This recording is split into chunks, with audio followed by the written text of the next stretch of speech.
8 years of marriage. Now what? Hey man, why you get to start off like a 8 years of talk marriage. show host? What's 8 this? years of marriage. Now what? Okay, this Ricky Lake man. Start off like a talk show Not host. Ricky Lake, not Oprah, not Dr. Phil. Hey y'all. What's going on? All right, so what we would like to do from the beginning is to give all acknowledgement to the Most High, the creator of the heaven and the earth, and he who has sent Yeshua HaMashiach to be the liaison between the people and Yah himself. All right? We would like to acknowledge the gratitude and the appreciation that we have for the ministries that Yah has consecrated and have ordained for my wife and I to be able to minister within, which is Faith Over Faith Ministries. Mm-hmm. Okay? This is a vocation for us and a avenue which allow us to help the masses and also to provide, cultivate, and protect our family. Thank you. Yah Yahweh. So y'all, Go ahead, baby. we want to talk about marriage. Mm-hmm. This year, we want to let y'all know, we want to let y'all in on something. This year, Mm-hmm. December 10th, 2024, we will be embarking on our 8-year marriage anniversary. Okay? Hey, Yachai. I'm gonna say all praises. Who would have known that in this generation, right, that young couples in their 30s would be able to make it to 8 years of marriage due to all of the stumbling blocks before them that is placed via oppression, Counterintelligence Program Act. Come on. And much more. Hey, bro, you finna start that Cohanes? Hey, come on. All right, come on. This Cohane right here. Hey, I'm going to give it to you real deal, Holyfield. All right, give it to them raw, baby. I'm going to give it to you real deal, Holyfield. Give it to them raw. Cohane want to come at you. No, really, though. We want to share something with y'all because this year marks 8 years, which is 2 years shy of us being married a whole decade, which is 10 years. And so this December 10th, 2024 is our 8-year marriage anniversary, right? So I'm like, hey, let's go on here and talk to the people and let them know, like, in the beginning was the word. And the word was with Yah, and the word was Yah. Okay, so how we started out, the journey was with that commitment. The journey, give me my money, the journey was with that commitment. Listen. Come on, man. When I see people that's married for 30 and 40 years and we coming up on 8 years. All praises. We coming up on 8 years, I be like, I know. Because 8 years feel like about 20. 8 years feel like about 20. I promise you, but. Go ahead. We want to just explore this with y'all. We want to share some stuff with y'all that y'all might not know about us, our story. Look, we got the Within. This is our business, Within the Ben Israel. This is my husband's spoken word poetry. We got t-shirts. We got everything. Hoodies in all colors. Listen. Y'all name them. Just make an order and we will deliver them. You know, hey, just pick up the phone call and we send it to you. To whatever address that you place before us. Where you at? Where are you at? We don't nickel and dime. Not you know where are saying? you? Where you at? Yeah. See, we got to distinguish between where you is. The where are you people, we gonna handle y'all too. But the where you at people, we need y'all on deck right now. Okay, so 8 years of marriage. Like 8 years of marriage, 2 different cultures. Speak about it. 2 different countries. My husband was born in Israel. Okay. Dimona, Israel. I was born in Chicago, Illinois. And you know, Chi-Town's finest. Concrete jungle. Boop. This that D-Town representative. Boop. Come on now. Okay. D-Town. So, how like, period. How did we make it this far? Like, because Only Lord knows. I got a big personality. Like, I got a big, she a big stepper. She's a big stepper. Like, what you mean? I have a big personality, and my husband, bless his heart, honey, I love you so much. Like, this man right here. Come on. Bless this man heart. Bless him, y'all. Y'all like, don't bless me, all right? No. He is like the gentle, you know, he's the balance. He's the balance. So how did we do this?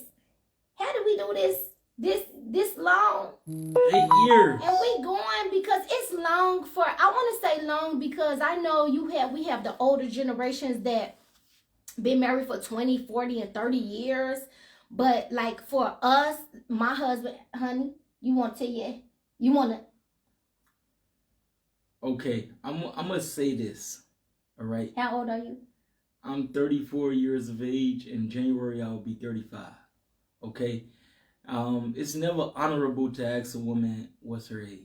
Okay. So I'm just going. I'm okay. That's only if the woman is not resolved, you know, and still. Never to ask. Yeah, let's make that clear. Okay, so y'all didn't ask, but I want to emphasize on one thing. I'm gonna share this with you all. When I'm out and about delivering and heralding the gospel, right, to the masses, I'm always making it a point for me to ask the couples, the elderly couples, when I see them, how many years they have been married. And they look at me as in awe, like, why are you asking? But you don't ask the women No, I never asked the women what's their age. I taught you well. I never asked the women what's their age. Yes, babe, you told me excellently. Okay, but I also learned to know, right, to share with the couple that when they give me the answer, right, it's very inspirational to me personally, so that I can have that inspiration to continue to fight for what is most valuable and paramount on this journey, which is marriage. Why? Because marriage is what?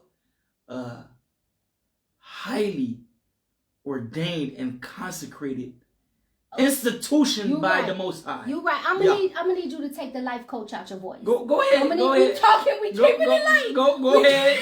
Because she looking at me and my mouth like. Take the life coach out. No. Go ahead, baby. Listen. We came on here for the people, right? We only for the people, baby. Go ahead. That's good. We for the people. We for the people, and we always for the truth. Okay, my husband balanced me, and I balance him. Go ahead. We compliment each other. So if you want to do the life coach voice thing, do the life coach voice thing. If you want. All right, go ahead, baby. Go ahead. If you want. Go ahead. Hey. No, but what I said was, so my husband is coming up on a big 3-5. He's coming up on the big January 35. Okay. I'm coming up on what? I'm not saying. I'm coming up on Now I'm coming up on the big 3-7. Ooh. Okay. Ooh, she said it. Ooh. She said it. What? Hold on. The ooh is the fact that you said it. And? Ooh. Ooh.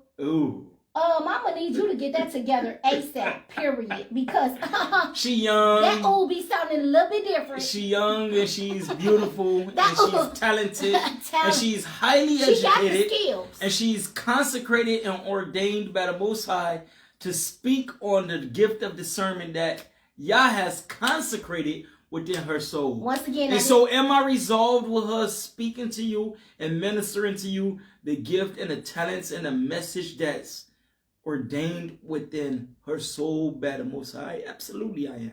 He does things like this. He goes from life coach to Kohen. So now you in the Kohen era. You living in the Kohen space right now. Okay? Hey, let me mention one thing to y'all. It says we are a nation of priests. We are a nation of priests. I'm picking at him, and this is what we get at, right? this is what we getting at. So my husband coming up on 35 years of age. All right, because I'm not old. I'm 36. I'm coming up on 37. Because you're not old. We are a young couple that's been married for coming up on December 10th, 8 years. Go ahead. It's going to be 8 years of marriage this year. Yes, and we want to share with y'all like our ups, our downs, our roller coaster. I was just about to say our roller coaster. Our bump in. And see, marriage is something that's such a special gift that, first of all, y'all says when a man findeth the wife, he findeth the good thing. Go ahead. Hey. He findeth the good thing and he obtaineth favor in the Lord. He did not say. Go ahead. When a woman find a husband. Okay? Let's just make that clear. She giving it to you raw. And to you chauvinistic man. To you male privileged man. She giving it to you raw. I'm just going to put it out there. Let's talk about that because... Go ahead. Let's go ahead. Let's go to the beginning. I would love to. A lot of people had in the kingdom, right? Hebrews. A lot of people, we've been open. Like, we've shared our story of how we met, how we formed a relationship or a friendship, and then we got married very quickly. But when the Spirit of Yah is involved, it's like... Go ahead. Hey, y'all, I know I asked you for that, but I wasn't ready real fast like that. You gave it to me real fast, and I don't know if I was... Okay, so in the beginning, right? In the beginning was the Word, and Yah was the Word, and the Word was with... And the Word was Yah, and the Word was with Yah. And the Word is Yah. We got to go back to and it is Yah. What they say, the better sheet? The beginning, the Genesis idea. So listen, in the beginning, when me and my husband met in 2016, y'all, we want to share our story with y'all, right? Go ahead. This man right here. Go ahead. Hey, lay it on him. I just so happened. This is how the Spirit of the Most High work, right? Go ahead. I was already... I was in my conscious era. She was in her conscious era. I had left the church. I said, I'm tired of these pastors. I had left the church. I said, hey, I'm a Hebrew. Somebody told me I was a Hebrew. I done read Deuteronomy chapter 28. I read it, and now I'm on a journey, right? So I've been, searching, listening to Hebrew camps, and I said, nah, that ain't for me. That ain't for me. And I just was like, I'm browsing on the web one day. And what happened was I came across my cousin Ben Shakar's page.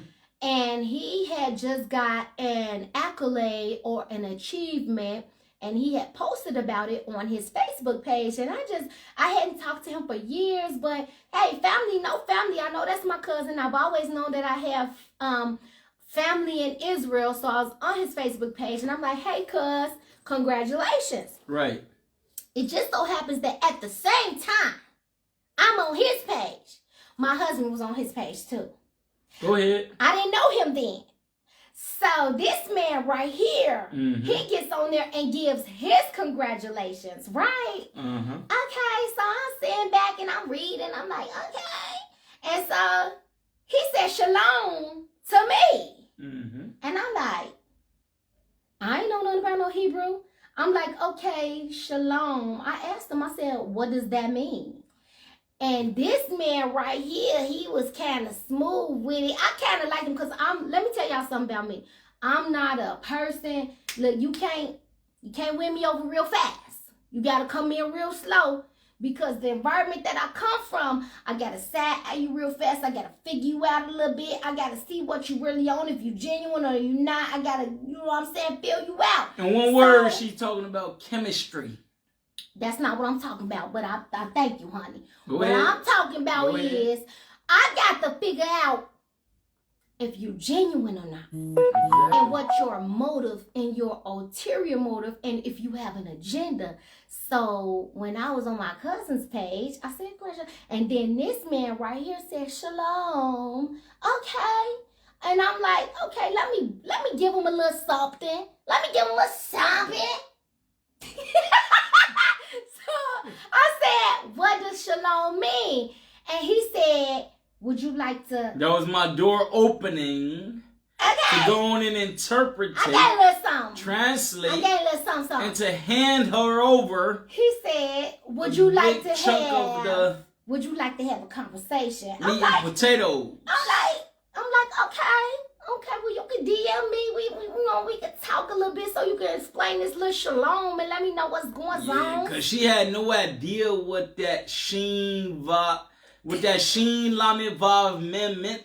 So first I had to transliterate it, and then from transliteration I had to translate it, and from translating it I had to interpretate it.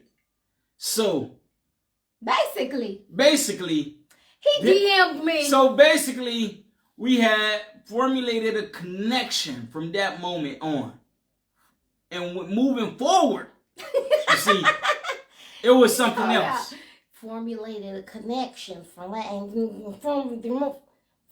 Okay, let me put it this way. Let me put it this way. I was not born speaking English. I was born speaking Hebrew and Ebonics, which is the informal English of the African Americans, okay, which is the political term to the formal term of the Hebrew Israelites. What does that mean? That means that our parents did not sit us down, teach us formal English, okay? We grew up in the Hebrew Israelite community speaking Shalom, Todah, Babakasha, Boker Tov, Abba, Ima, and we thought that all of these words were English. Why did we think these was English? Because we were speaking them. We were speaking them in an English or U.S. accented English dialect. He did pretty good. So we were saying, Ima, can I go outside? Abba, can I sit down? He did pretty good. You see what I'm saying? So look, now I asked him, okay, what? So we start talking. We formulated a little friendship. He'll text me every now and then, hey, good morning. And I'm like, hey, how you doing? What's up in between? You know, I'm working, I'm grinding. You know, I got 2 kids. I'm a single mother. I ain't really thinking nothing too serious. This guy, like, okay, who is he? He's from the same community that my family, my dog, Kohen Yakazia, my cousin, Ben Shakar. So that was the connection that we had in the beginning. That was all I knew about Dimona Israel. That wasn't all I knew, but that was the connection that we had, that, okay, I have family there. So I'm a little bit comfortable with talking with you and conversing with you a little bit. But let me give you a little bit. Let me see what you give me.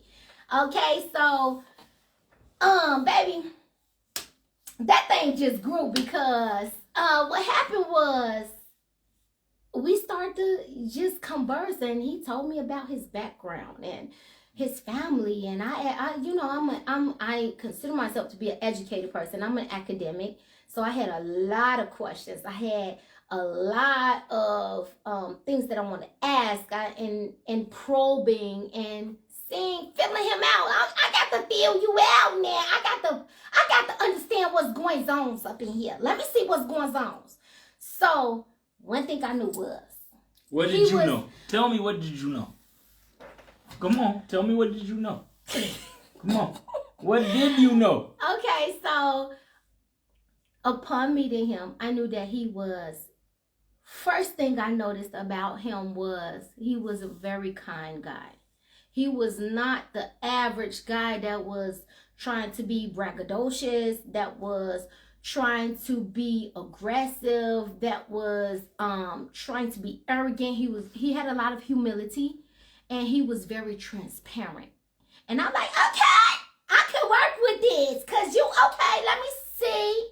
Mold it. Let me see if this is a little clay I can kind of get my fingers into and kind of see, okay, can I work with this? Because a lot of times when sisters, we are praying for a husband, right? Because we are not to be seeking husbands, but we are to be keeping ourselves ready in preparation. Because the Bible says when a man findeth a wife, he findeth a good thing. Come on, say that again. So when a man finds a wife, he finds a good thing. So we're supposed to be, hey, we got this, we keeping this good. We got this good. We stay in connection with y'all. We praying. We making sure that we got everything in order. We making sure that we're good so that when preparation meets opportunity. Come on. Or when opportunity meets preparation. Either way you want to do it. Vice Yeah. versa. If you want to go that way, you want to go this way. Make sure you prepare. So in that process, as sisters, we're always caught up in the you know, what am I doing? Let me make sure but the man, you know, Right. it was especially for me, initially being a single mother, I had to make sure, let me tell you something. That roof right there, I bet I'm head of household over here. I keep a roof over these kids' head, me. I do all of this. So I was always very upfront and very transparent. And even as friends, before we even felt like we were getting like deep into like a relationship, like we were just friends vibing, I always made it clear, sent little signals like, hey, even if you are kind of interested in me, I got expectations. The first signal you sent me was, before I even thought that it could be serious, you said, well, maybe you can come and visit a friend. And in my mind, I'm like, what? I'm like, now, why would I? I'm like, now, why? I need to know that you're willing to go the extra mile. Now, why would I come and visit a friend if it's nothing serious? Because you might want to just show that you're serious. Put your best foot forward. But you see where I was from, right, at the time, right? I was very hyper intentional about developing a relationship, right, that would lead to marriage. Okay. And she didn't make that necessarily clear at the moment. She still had me in a idea of a friend zone. Okay, so when she said, hold on, listen, if that's not clear from your angle, I can respect that. But when you said, maybe I can come and visit a friend sometime, I'm thinking like, hold on, why would I book a ticket, right, way to the U.S. Snakes of America, right, to visit you when we're not even embarking on something serious? Okay, that's fair. I ain't even gonna be mad at you and act like you just threw me under the bus. Period.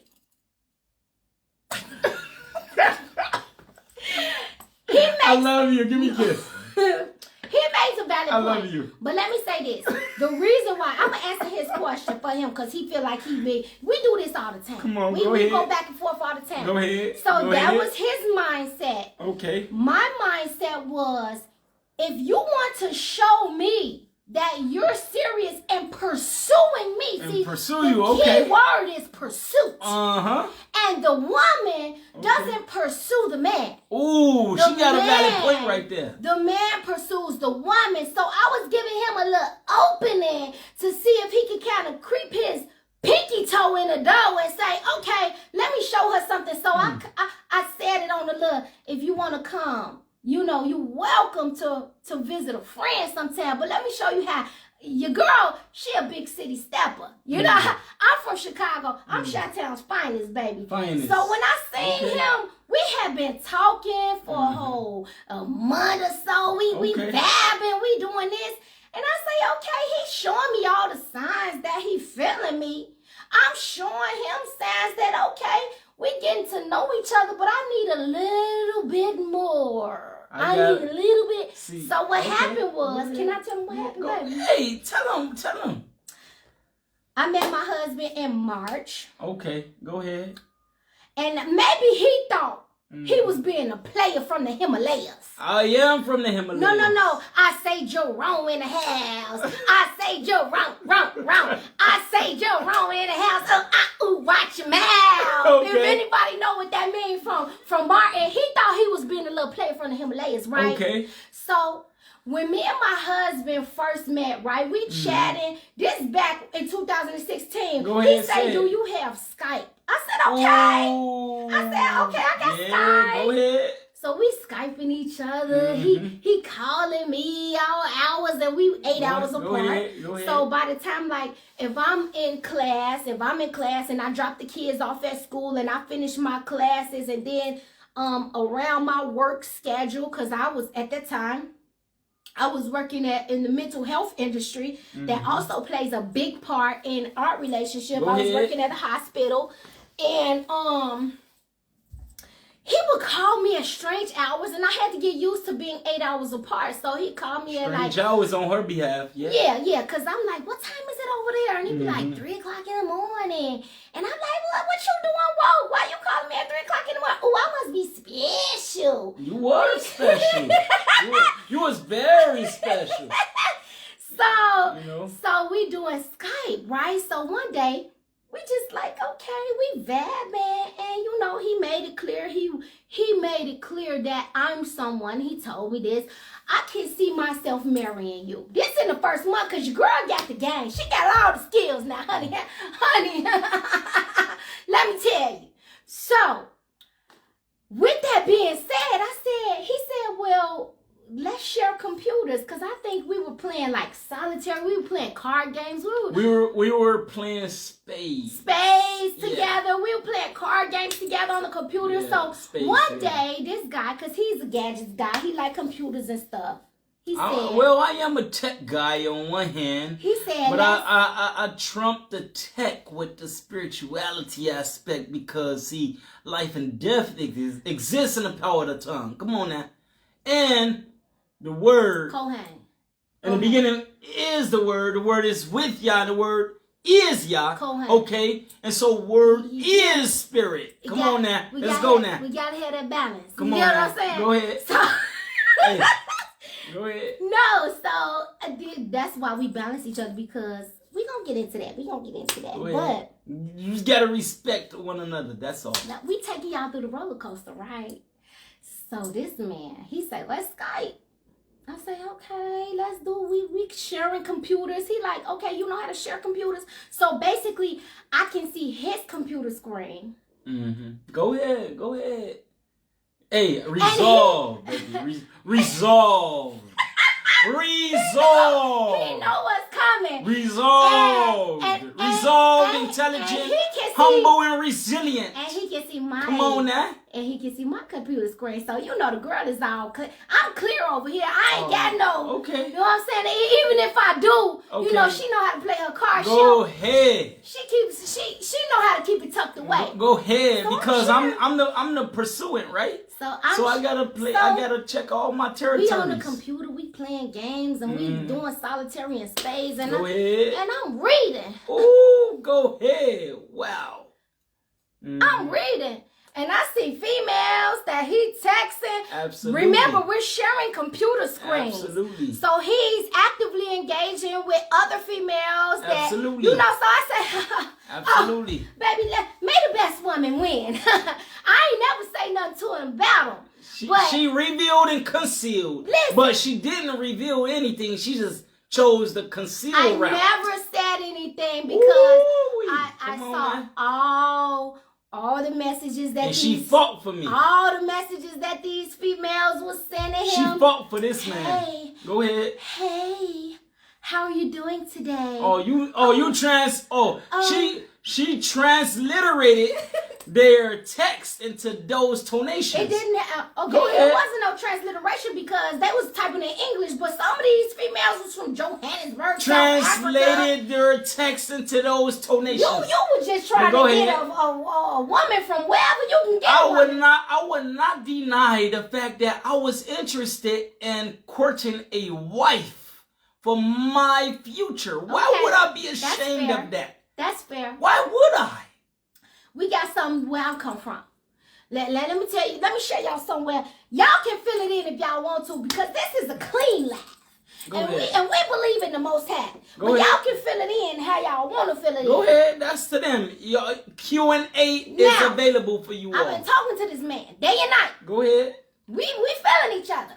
Absolutely. And now all of a sudden I see all these messages from other females coming across the bottom of his screen. I ain't say nothing, because a player ain't hating. You know what I'm saying? Don't hate the player, hate the game. So I kept a mental note. What did you consider yourself a player, so you wasn't hating? No, I just know how to, I had a little experience. You knew how to maneuver, huh? I had a little experience. You can't let them see you sweat. Okay, so you ain't want me to see you sweat. Can't never let them see you sweat now, baby. Who is they? You ain't want me to see you sweat. Listen. Okay. Listen. Go ahead. Because sometimes, if you bring certain things up, right, and men have a certain history, sometimes it could be seen as, oh, you bringing this up. You can bring it up in a light way, or you can ask a question in a healthy way, and men will automatically sometimes deem women as insecure. So at that point, I didn't think it was my position to ask him about who he talking to. Understand, player gonna play the game. Understand? I'm a city girl. Woo, and You she feel played that game. Woo, come on now. She wants some. All right. You ain't hear me. Okay, so what she's Listen, saying, what she's saying to you, out of all of them females, right, who was thinking that they was playing the game, right? She wanted a diamond on her ring, on her finger. No, I want the man. She wanted about the diamond. Okay, see, she even said forget That's material. extra. She's okay. Cause see what you originally proposed to me with. Okay, right. Was with us. Okay. Say it. You can say it. Was with a Cubican zirconian. Cubic. Okay. Diamond ring, right? No, Cubical zirconia, right? But 14 karat gold. Okay, I had no experience in noticing the difference between a zirconian stone versus a diamond stone. She understood the long-term game, though. See, listen, hold on now. Listen. Hold on. But see, I was feeling her, okay? Let me be honest with y'all, all right? There's a formula that I have developed and I have sanctioned, right? And if you utilize it, then you would have to pay me royalties for it. This formula is connection, feeling, and execution. Baby, let me tell you something. Connection, feeling, and execution. You know I have connected to her. I have felt her. And I have executed the initial word with her. That initial word with her, right? When you remove the connecting letter, which is the Vav, the 6th alphabet in the Hebraic alphabets, right? Which is a Vav, you receive Shalem. What is Shalem? Shalem is whole. And this is how we became whole. Come on now, go ahead. So listen, y'all.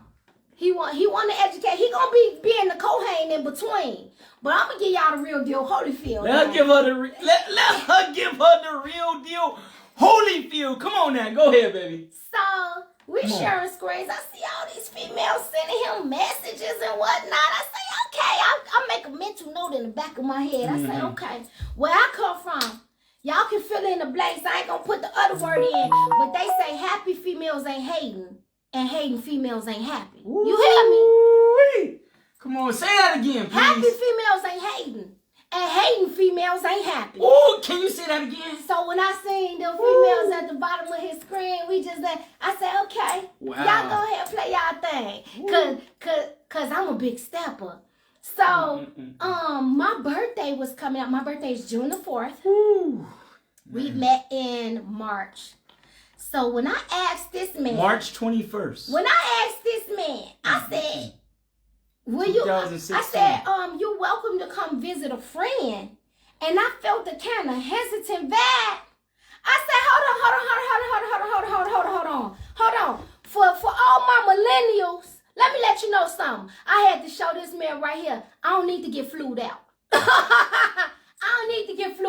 Sister girl make money. She flew herself out. So I said, this gonna be a birthday. Say that again. Please say that again. She flew herself out. Ooh, she said sister girl make money. She don't need to be flown out. She flew herself out. You feel me? And see, I need y'all to know that I was planning, right, to book a ticket in December. But this woman right here, she booked a ticket in June. Let me tell you something. On June 4th. And let me tell you something. Hold on. We met in March. Oh, man.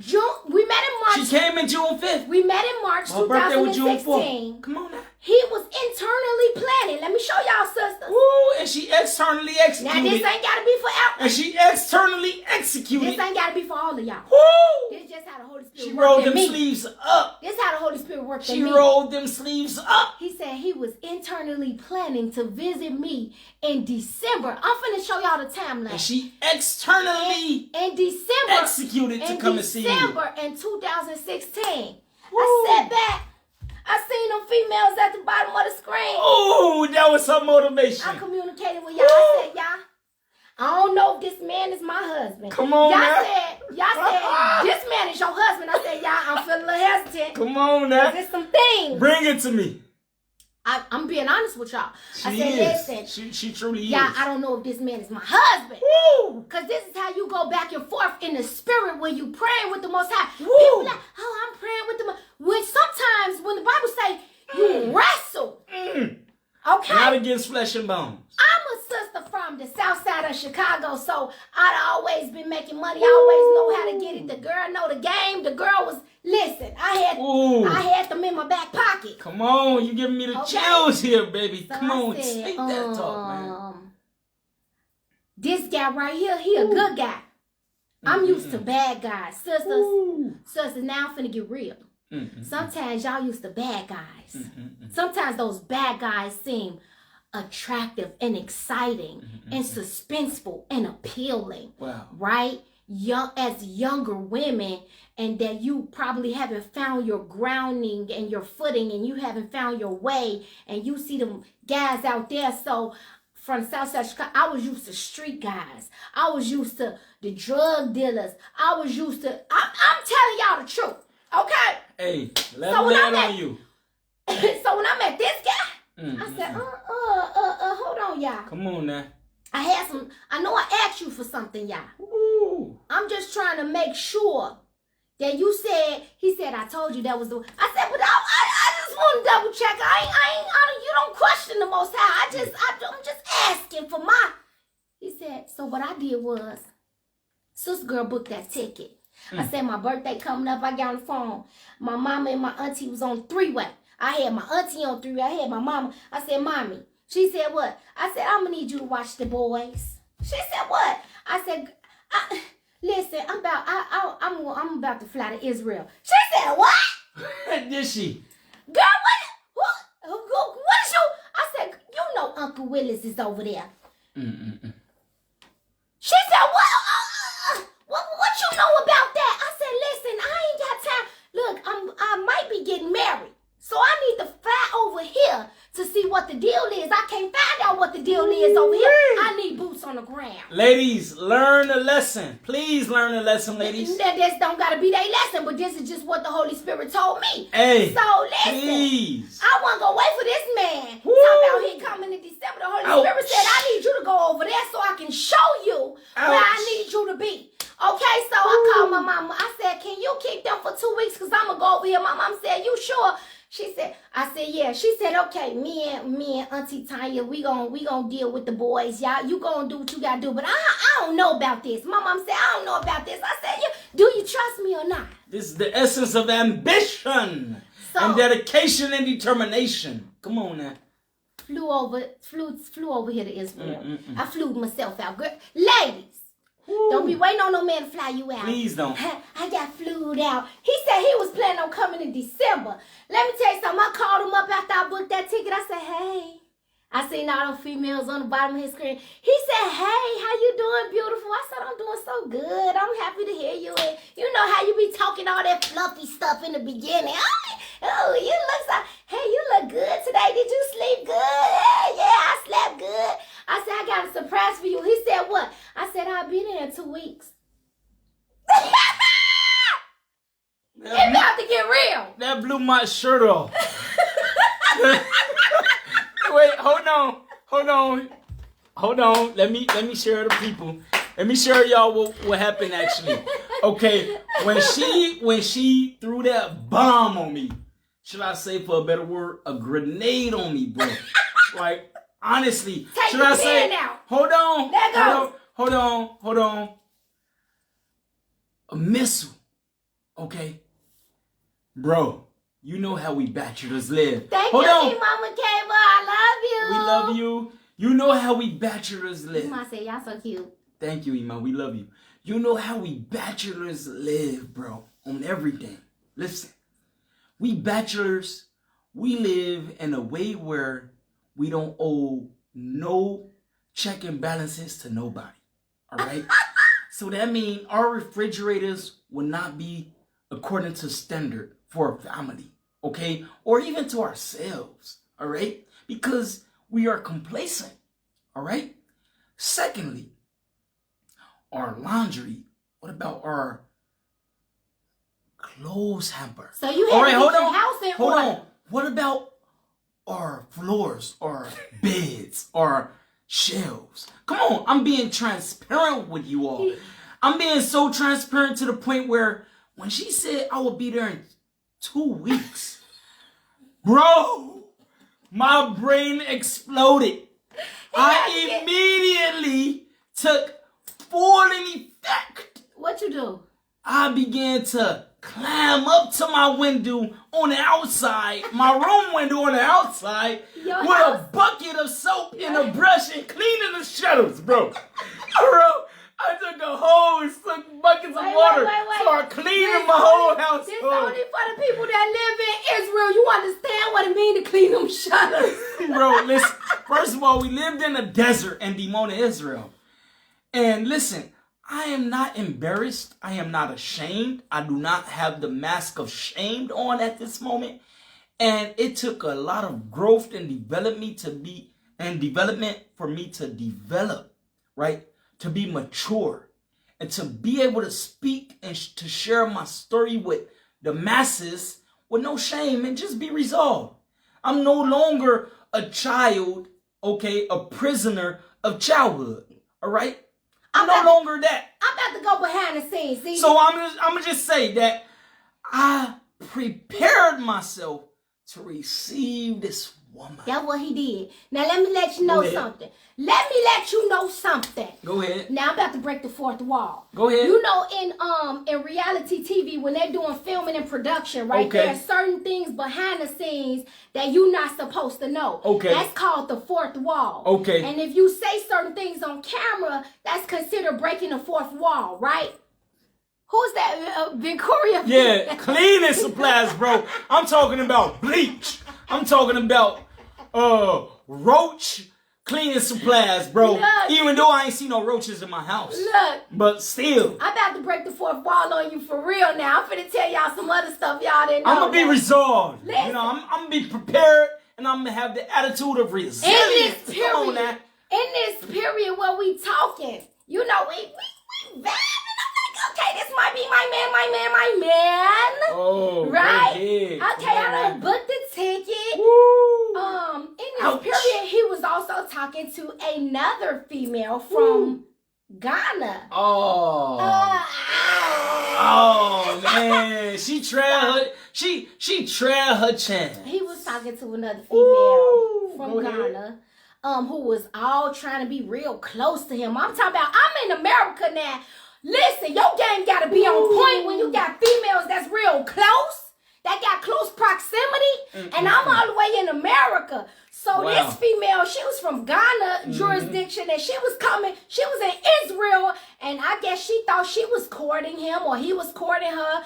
But the thing about it is I had already put it on him, verbally. I done already put it on him where we done established put it on me emotionally. We done established a friendship where he was transparent. He was like, well, such and such, she called me. This lady had my heart, man. She called me. She had my love. He like, what you think about this? He like, she called me and she like, can I come use your computer? So he telling me everything the female doing. I'm being so transparent with her. She asked, can she use my computer? And I'm trying to be nice. I told her, yeah, she can come over. I'm like, okay, I ain't see nothing about that. Then we still wasn't married, so. Listen, I ain't say nothing about it. I'm like, okay, I was a little on the skeptical fence. about But when it. he called me one day, he said, nah, She's trying to get too comfortable, taking her shoes off. When he called me one day, he said, she asked me, can I, come to the market with her, go grocery shopping with her. I said, hold on. That's too intimate. Wait a Wait a minute. Wait. She can't find no other man to go with her to the grocery store? She can't find nobody else to assist her. Right. She can't find no other man to help her with her bag. I asked him this. I said, wait, why she need you to come to the... she really don't need me. I think she just wanted me in her space. Why she need you? So at that point, let y'all know how real it was. I ain't gonna call her name real. out. Come on, we ain't gotta call her name out. I ain't gonna call her name out. We ain't gotta drop no name. But I'm just gonna say shortly after I came to Israel to claim my man, she started talking to El Zahir. Oh! Ouch, why you drop his name? Anyways, we're gonna keep going forward. We're gonna go forward in life. But what I'm saying gosh, this man was so transparent, right? Woo, So said, my brother had to tell me I'm too honest. I said, okay. Woo, man, but see, that's a good thing because that allowed us to build the connection that we got. Like, okay, this man is being transparent. Okay, so when I came to Israel, the girl was still lingering around. She was actually friends with his sister. His big sister. Yeah. So it was kind of awkward because I already know the relationship that him and her had kind of like blurred lines of she trying to be, interested in him. And then your girl stepping on the scene like, baby, she's here. She's here, honey. She's finally here. I can remember one day when I got to Israel in June. It was my birthday. I finally touched down in Israel. Me and his sister Maskila, we was talking, we was chomping it up, and I'm like, let's go see Maskila. Let's go over her house. I want to see her. I want to finally see her because I was not only talking to him, I was also having kind of a relationship with Maskila. I was talking to her, getting to know her as his sister and things like that. So I'm like, I want to see her because I've been talking to her all this time. She was a bit excited, a lot excited. So let me tell you something. To my amazement, honey child, one morning I said, let's go visit your sister early in the morning. Let's go on a morning walk. Let's go visit your sister. We get our walking stuff on. I'm in Israel. I'm finding my way around Dimona, Israel. Everything looks new to me. I'm like, ew. So we walk into Ma's house, and lo and behold, the female that he had been talking to was right there on the couch. And so I walk in with all this, like, hey, Mars, girl, I'm here. With all of this excitement and joy, right? Immediately, to share with my beloved sister that she was here in the land. Immediately, my wife recognized, the sister, in her dissatisfaction. With the presentation because let me make this, I never seen the sister's face. She never seen her before. But my discernment, honey, I'm from the hood. Come on. My discernment. She from the concrete jungle. I had never seen the sister's face. I just know my husband had been telling me about this sister from Ghana and that he been talking to her. She been coming over his house and whoop-de-bam. And I'm like, okay, I'm trying not to be like I'm insecure. Whatever she got going on, don't hate the player, hate the game. So I'm finna pop up. I'm about to pop up. Let me get boots on the ground and see who is the real woman that's finna, you know what I'm saying? So when we went to my house that morning, and I see a sister on the couch. I don't know who she is at that point. And then me and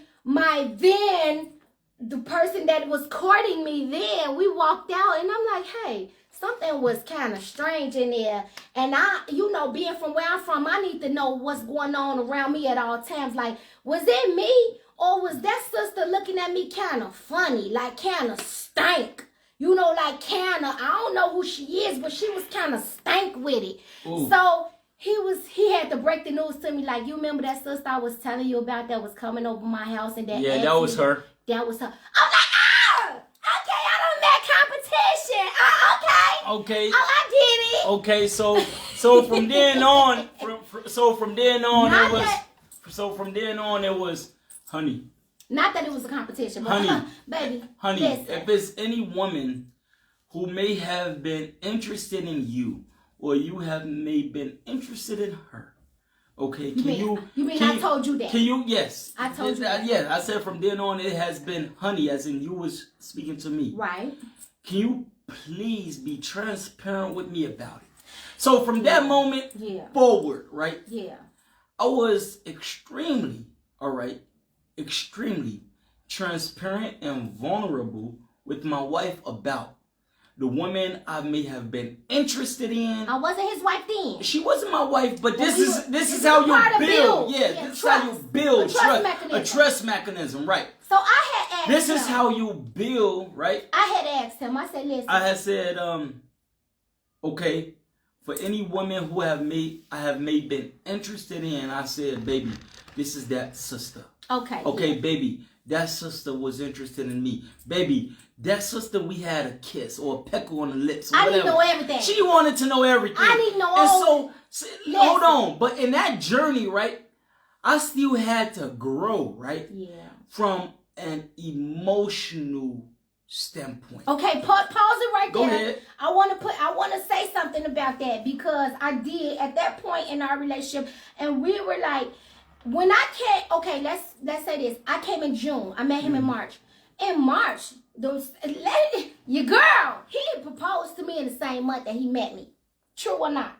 That's he correct, said, baby. It's I correct. want you to be my wife. I know that I want you to be the mother of my children. And when you marry me, I said, listen, let's take this. Let's see how we grow from here. Let's get to know each other. But he made it always clear from the beginning that he wanted to marry me, that he wanted me to be his wife. So by the time I came here in June 2016, I'm like, okay, listen, I'm coming in your territory. You got home court advantage. You like sports. I say, listen, you got home court advantage. Don't never put me in a situation where I am in a room with females or a female where I'm uncomfortable unnecessarily because there is something that you haven't told me. Always give me a heads up. Don't get me out here in these streets looking stupid. I need to know in advance. So at that point, he was kind of introducing me to a lot of people. And I said, as you introducing me to people, just, if this is a woman that you used to date, if this is something that y'all, just let me know. Run it by me. Just don't keep me in the dark, because if I got somebody that's looking at me stink, I'm going to need to know what's good. Because I ain't trying to come over here and catch a case. Okay. Yeah. She wasn't going to catch no case because she emotionally mature. Okay, let's just put it that way. Saying. She just saying, but from where I'm coming from, catching cases is just as simple as, hey, cuz you got bail money. Cuz we can do this and we handle that later. We can just bail me out in the morning, we can handle that later. We can get that expunged. See, she's a priestess, so she know the rules of engagement, so she wouldn't have done that. So I believe she's intelligent enough not to do that. Well, I haven't. Right, and because she's a priestess. But he was very transparent. He was very honest with me in the beginning, up until it was this one day. We were walking down the street in Dimona. Go ahead, lay it on him. You know what I'm about to say. Absolutely, go ahead and lay it on him. You want me to say it so they can know so they can know how I see what you're saying. I'm gonna say it, and then I'm gonna let you expound on it. Hold on. Let me say it so they can know that I see what you're seeing. What I'm saying. What I'm about. All right. We was walking. We was about to cross the street. She laughed. See, hold on. Hold on. See, let me share something with you all. Hey. We about to be married. Hold on. We about to be married 8 years, right? In order to be telepathic, all right? In order to be in tune as we are, right? It comes with a lot of practice, okay? So what she was about to say, and I'm gonna complete the. Okay, see, she said all he I'm had right to already. say was we was walking across the street. Okay, he didn't know where I'm going with this. Right, exactly. Because let me tell you see, look. Okay, so let me finish the story. Go ahead, baby. I'm gonna humble myself, and then I'm gonna let you expound on it. Go ahead. Cause see, she already said I'm right, so it's okay. Coming from where I come from, you gotta be real sharp. You gotta keep your head on the swivel, real fast. Whoa. One time, boom, and then you gotta be real sharp coming from where I come from, because it ain't, when you talk about the concrete jungle, talk about south side of Chicago, baby, it's do or that. It's sink or swim. So I'm always observing. So I'm in this new country. I'm with my boo. He trying to be my man. He doing everything to impress me. He took me to Jerusalem. My food I ate out. We went everywhere. LAFC. We everywhere. Beersheba. I said I want to go everywhere. Come on now. Okay, so he stopped us up. I was like, we met stopped us. She said, wait. Where you get all that money? Where you get all that money? Where you get all that money? Where you get all that money from to take her all over the country? Hey, baby, I let them know I'm coming over there. Be prepared, because you got. I'm your guest. See, if there's a will, there's a way. Let me put it that way. And I never had a will as strong as I had in order to take this lovely divine wife around the country of the land of Israel. Now, sister girl wasn't flued out, but I sure made it clear when I get there, you the man. You the man, you got it. Make sure I'm comfortable. And see, and I've taken on that responsibility with joy. So in this day, right, it was this one day where go ahead. We were engaged. I said, okay, let me see. I said, okay, so by the time I came here in June, I had accepted his proposal, right? I said, okay, I'm gonna marry you. I still want to come and see what it's about, right? So it was still contingent, but I did give him a yes. We was walking down the street one day in Dimona, and my husband, we vibing, we having a conversation. Then he was, still, we were not married yet, technically. And so I noticed in the middle of the conversation, he paused. It was like this man froze in his tracks. And I'm looking to my right and to my left. I'm like, what's good? I'm from the hood. I'm like, what's good? He like, cause remember he had already told me if it's any woman that we come across the path, he need to let me know. Don't have me out here looking stupid. So he like, you see that female over here? She finna cross the street. She coming this way. Wapty bam. It was a Hody girl. She was Indian. He like, yeah, I wapty bam. I with her. I'm like, also you had some little fling with her or whatever. He like, yeah. I'm like, He like, let's walk this way. I'm like, what you mean walk this way? What, you insecure to walk with me, or you ain't resolved in yourself? What's good? He like, no, it's just that. I said, so stand in it.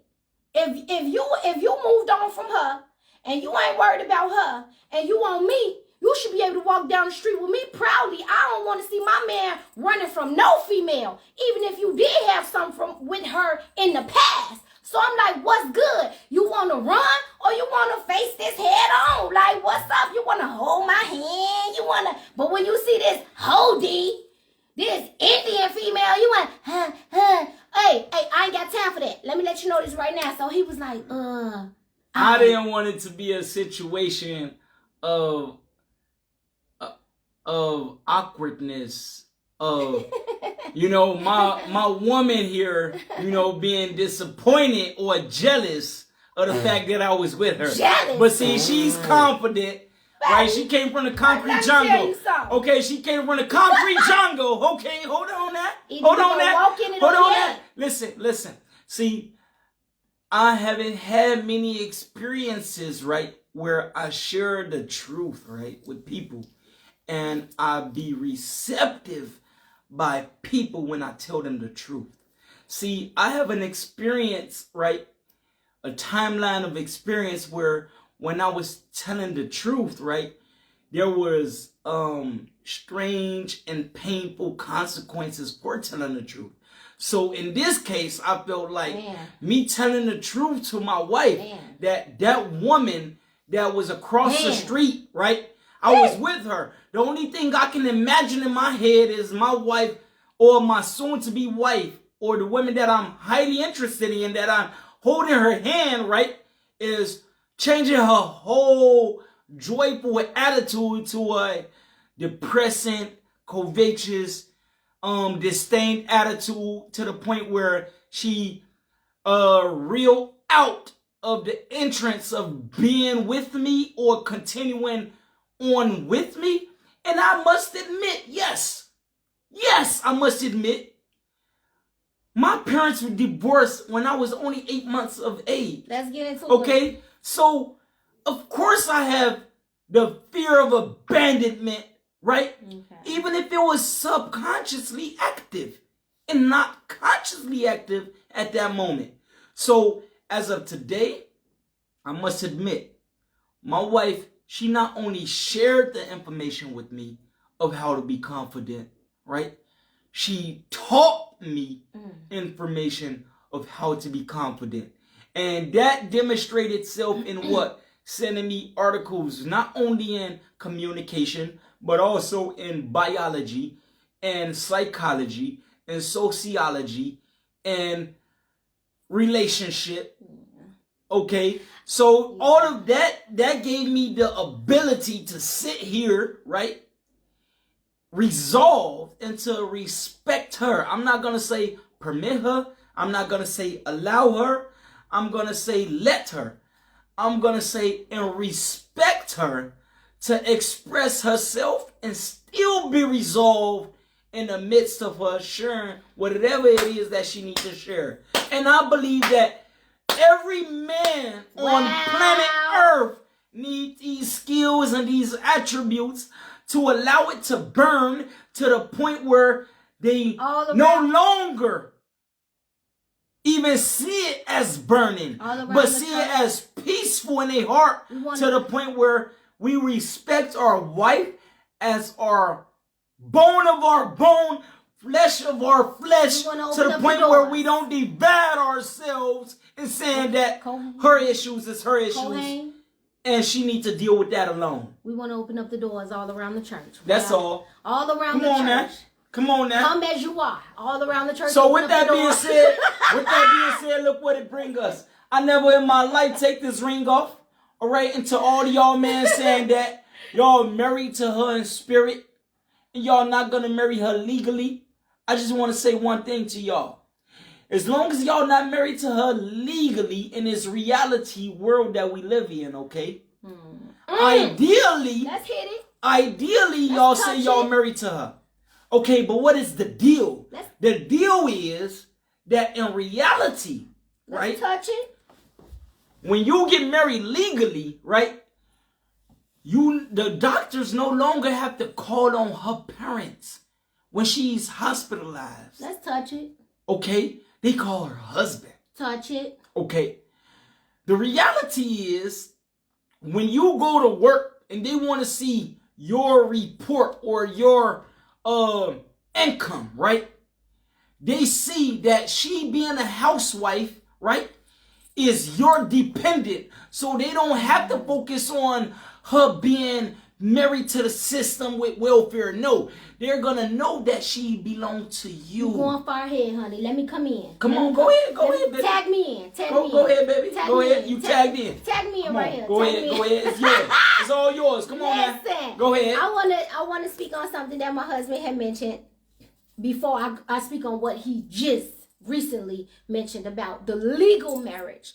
And about us as Hebrew Israelites being legally married and not just leaning on this spiritual marriage aspect. Thank you, brother. Nothing's wrong with that. Back to that moment, I wanted to know. You see this female you was with? I'm good. I'm resolved, baby. She a big stepper. When she comes, she coming. Ain't nobody in my way but me. So I wanted to know as a man that he was resolved and that he was moved on from that situation and that he can look forward and walk forward proudly with the woman, me, that he see in his future without ducking and dodging, because he was like, let's walk this way. I'm like, what we walking this way for? Who want this? Who want what? Who want what?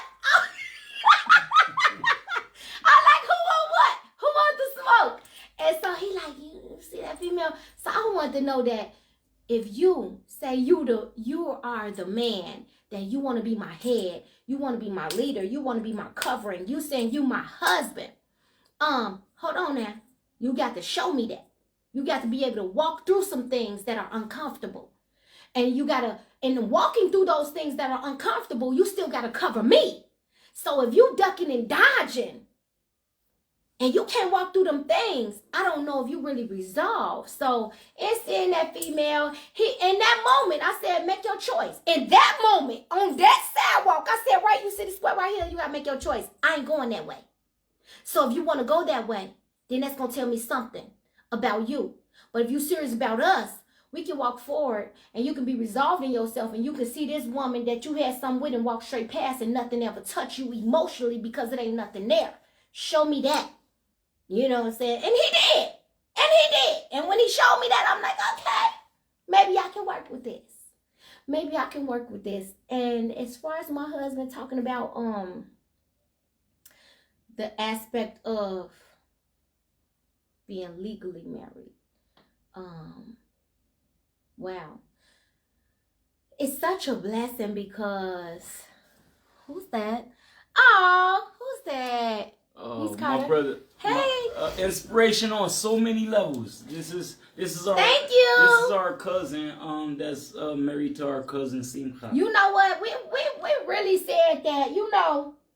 I said let's get on here because I rarely this year be 8 years that we be married. December 10th. Think about it, baby. December 10th, 2024 be 8 years. December 10th, 2024. That's right. A lot of our peer group, 30s, our peer group, the struggle is real out here. Come on. Listen. Hey. It's some stuff that can't never. Woo. Only y'all seen. Hey. I don't want that on the big screen, y'all. Speak about It's some stuff that, and the older and the wiser I become in this marriage thing, because as my husband had mentioned early on, in this video, his parents divorced when he was a baby, 6 months. 8 months. 8 months.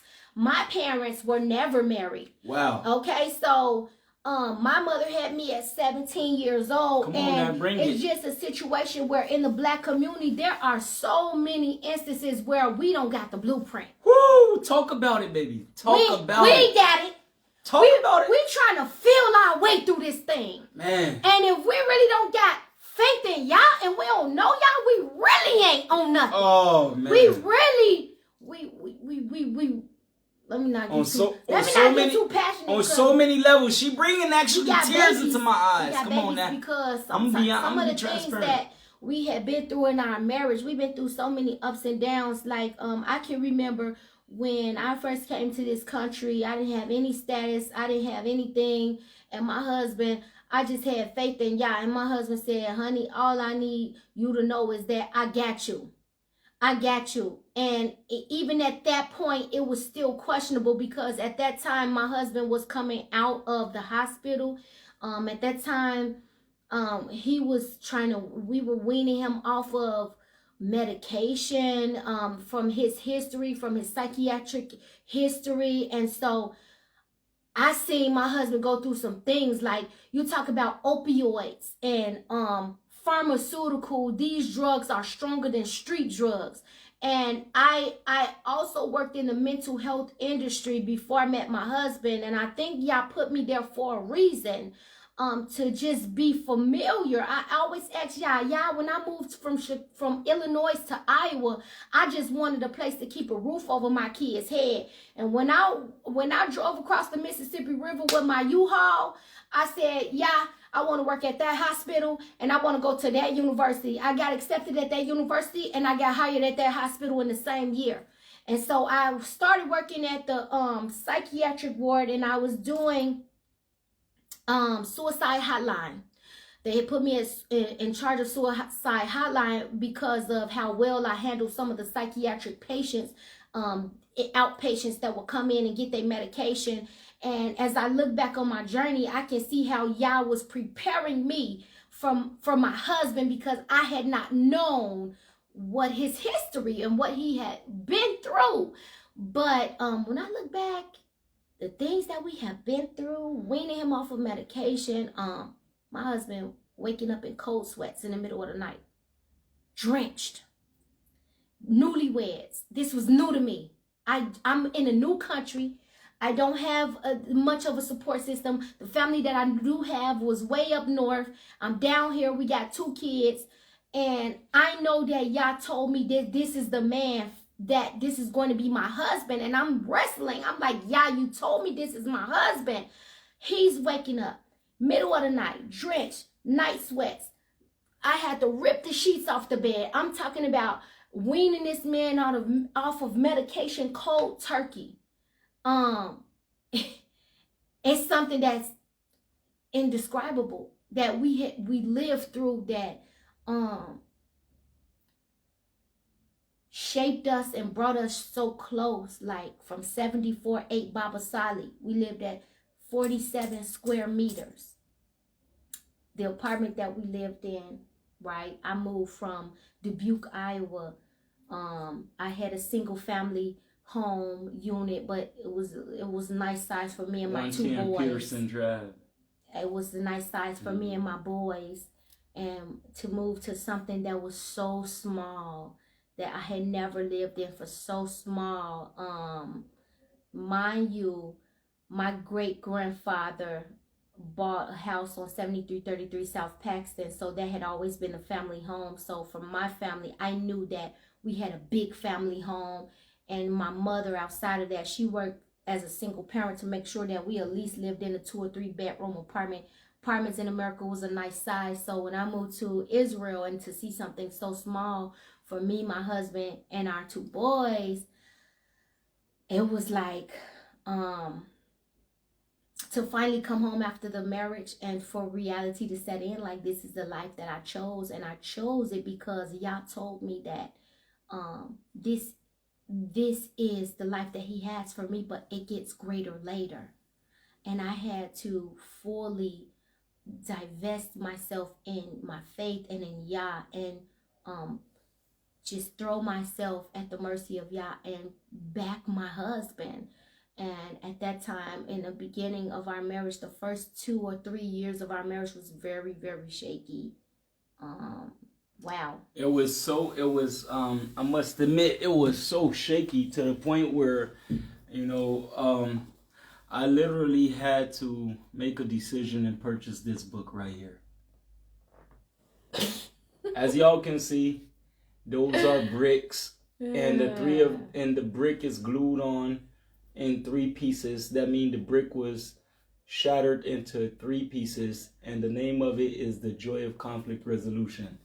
To the point that the only way we could have been, one of the ways, I'm not going to say the only way, one of the ways, because one of the ways and the pinnacle aspect of the way is the Most High, Yah.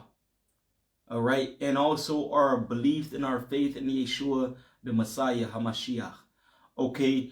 And this commentary book that's written by Gary Harper, The Joy of Conflict Resolution, remind you that in Psalms, there's a chapter and there's a verse that it mentioned that joy will be in your right hand forevermore. Okay. When I retain the exact chapter and a verse, I will share it with y'all. But as y'all can see, y'all see joy here again, which is my lovely wife's name, Simcha. Okay, Simcha is the Hebrew word for joy. Okay, Simcha is not happiness. Osher is happiness. Simcha is joy. And to receive joy, right, that's only capable of happening once you genuinely repent. So once you genuinely repent is when you truly receive inner joy. Yeah. And, it was a difficult time for us at the beginning of our marriage because we were starting out as newlyweds. We loved each other. We were in love. We're still in love, but that was so new for us.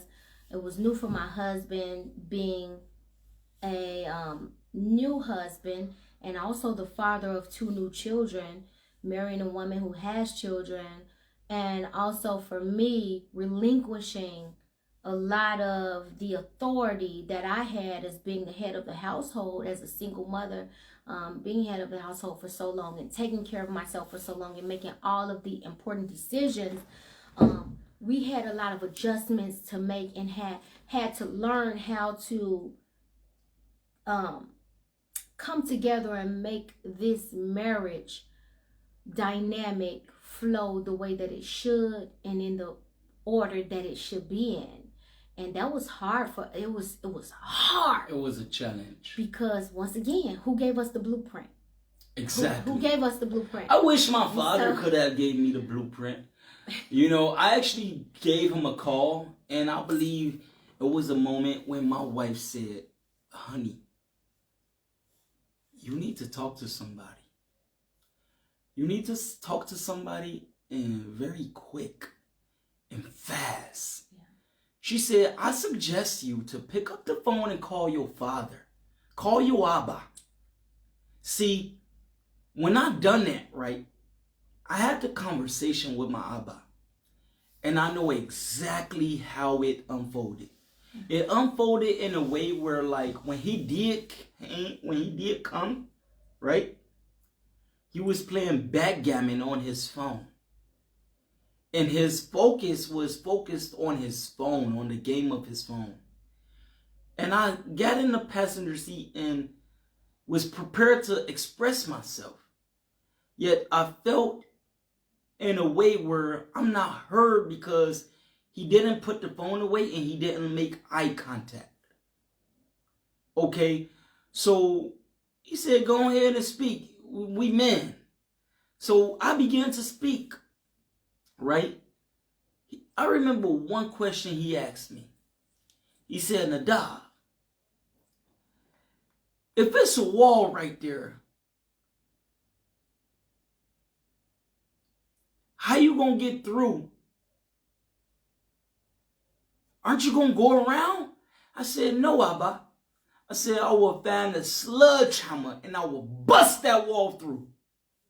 What does that mean? That means we cannot always be orthodox, okay, according to certain policies that there is. And why not? Because spirituality surpasses time and place. Come on now. And the reason that I suggested that my husband, and I didn't know who he would go to. I said, at this point in our marriage, I don't know, it had been a year or maybe coming up on 2 years that we had been married. I said, listen, if you don't get this thing right, we're not going to make it. We ain't going to make it.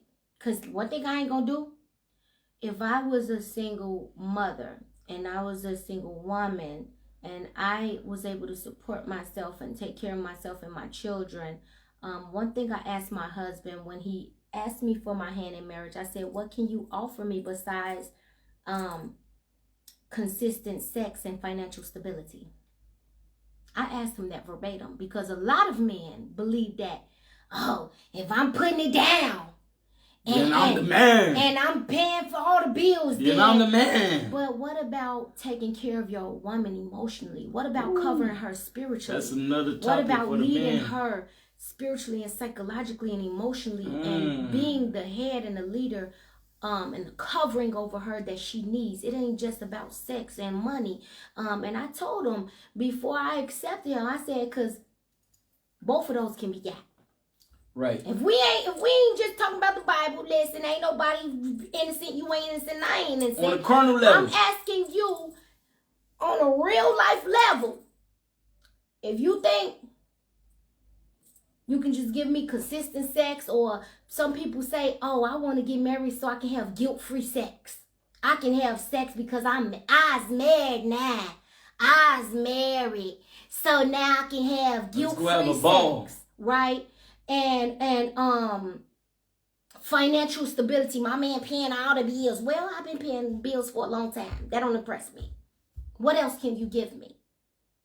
Can you give me vulnerability? Can you protect me emotionally? Can you be a leader to me? Can you be a husband and a covering for me? That's what I'm interested in.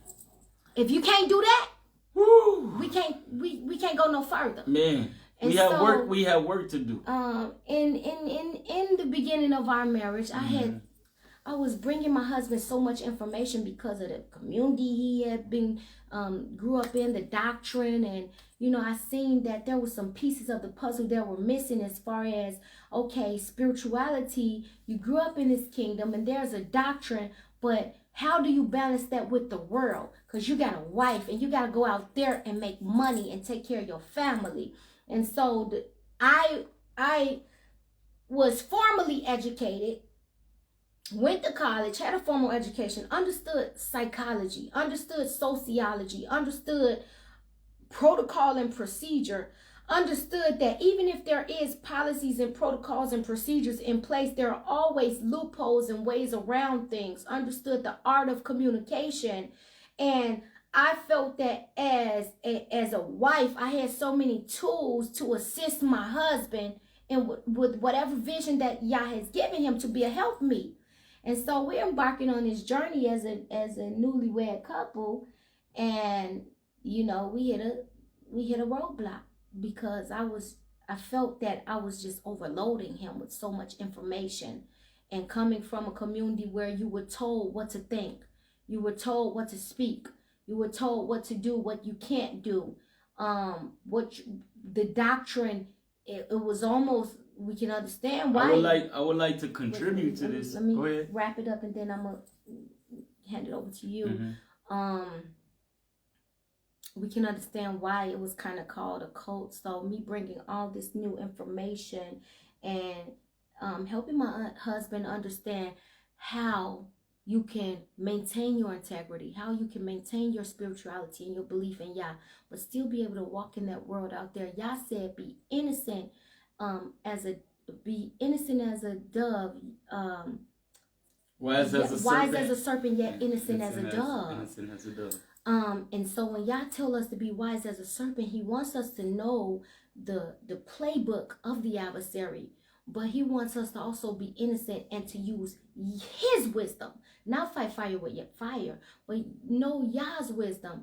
But I brought a lot of what they would call in his community worldly wisdom as far as the university education and psychology. And I could remember arguments that me and my husband had. That's the devil. That's psychology. But a lot of the psychology that I was trying to teach my husband, like Socratic questioning. Why do I feel like this? What made me do that? How does this relate to my background? Is my trauma from this? What is this? These are all questions that I presented to my husband as a form of therapy to help him critically think his way through certain things. And in the beginning of our marriage, it became an overload. And so something happened. This is where we hit a roadblock. So one day, I'm getting to it. One day, I just felt something in my spirit, like my husband was getting really snappy with me. Like anytime I would suggest something, he would say this, I would suggest that. Hey, honey, maybe you should do this, or you should, I would send him articles, and he was just getting really snappy with me out of nowhere and just kind of combative. And at first, I didn't want to say anything because we newlyweds, and there's this stereotype as the angry black woman, and also there's also the double stereotype of the Western woman. So I'm also from a different culture, from quote unquote Babylon. So I'm walking on eggshells, and I don't want to confront my husband in a healthy way and say, hey, honey, I'm noticing that you being really snappy with me. You doing this, and hey, you wilding out, like what's good? But one day I had to really say, look, I'm not crazy. Don't gaslight me. Like, what's up? If you got something to say it to me. Like, what's the problem? I'm trying to help in the best way that I can for whatever situation. It's like, you very snappy with me. And he was like, it's nothing. It's nothing. Simka, you don't know what you're talking about. It's nothing. And I'm like, no, do not play with me, because I know, like, your tone change with me. You start being very mean. A woman can feel when a man is being mean or slighting her or condescending. And he just bust out one day, and he was like, you know what? This is the day that I confronted him. He's like, right, because I feel like you teaching me so much and I should be teaching you. And at that moment, I was really taken aback because on one hand, he was battling what he was battling as a man in his community. Maybe they feel like men should have all the knowledge and women should know nothing, and only men should know and disseminate knowledge to women. And when he told me he felt like he should be teaching me and I shouldn't be teaching him, I was really hurt because I felt that as a helpmeet, I thought he would be happy to say, hey man, I got a wife, man, she able to help me with A, B, and C. That's going, that's even more of a blessing for me and for our family that my wife know all these things. But I can understand from a man's standpoint how that may have hurt his ego a lot. And at that point, I was kind of hurt, but I was relieved that, okay, I'm not tripping. I know I ain't been going crazy. Thank you for finally telling me the truth. But how we gonna get past this? Because I can't help the fact that I know certain information. I can't help the fact that I'm formally educated. I can't help the fact that a lot of things that you don't necessarily have the answers to, I have the answers to that can help us go forward. I can't help that. But maybe you can look at it as my husband and say, hey, told Yah that Yah gave me a woman that can be a help meet and assist me as a lock and key in the areas that I needed help in as a man, and not see it from an egotistical standpoint of my ego is hurt because I feel like because I'm a man, I should be telling her this. And so it was kind of bittersweet.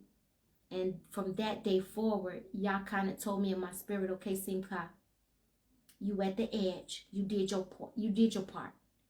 Now I need you to ease up a little bit. This is what the Holy Spirit confirmed in my spirit when I heard him say that. It hurt me. I was relieved to know that I was right, that something was going on, but I was hurting for him because I couldn't understand why he couldn't see the blessing in it. If you need help, I'm here to help. I'm your wife. We're a team. And so I understood academically, logically, okay, he a man. Men want to be the end all be all. It's the ego. They don't want to feel less than. They don't want to feel like they don't know nothing less than a woman. And so going forward, Yah said, now step back.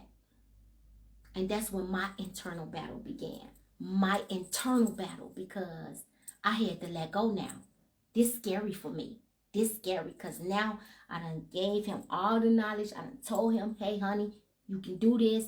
Be confident when you walk out there to talk to people. There's money out there to be made. Look people in the eye. When you talk to people, be confident. Walk out there knowing that you so psychology, sociology. When people ask you this, understand what's behind the questioning. Understand, critically think about certain things. So all these things. And now Yah said, Simcha, let go. And so for me being so long the head of a household and a single mother, I had to learn how to let go and learn how to trust my husband. And Yah said, listen, you got to let go now. You did your part. And that was scary for me. So I backed up and I said, listen, Yah, I told Yah, I said, I'm willing. And I just had to suck it up. If my husband falls, and he's going to fall sometimes, let me just be there as a wife to support him. Because sometimes men have to go through certain things that us women don't quite understand. And I had to learn that the hard way. Like, it's going to happen.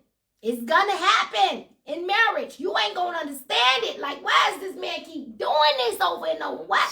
So man, go ahead, baby. So man, I would like to prepare y'all, right?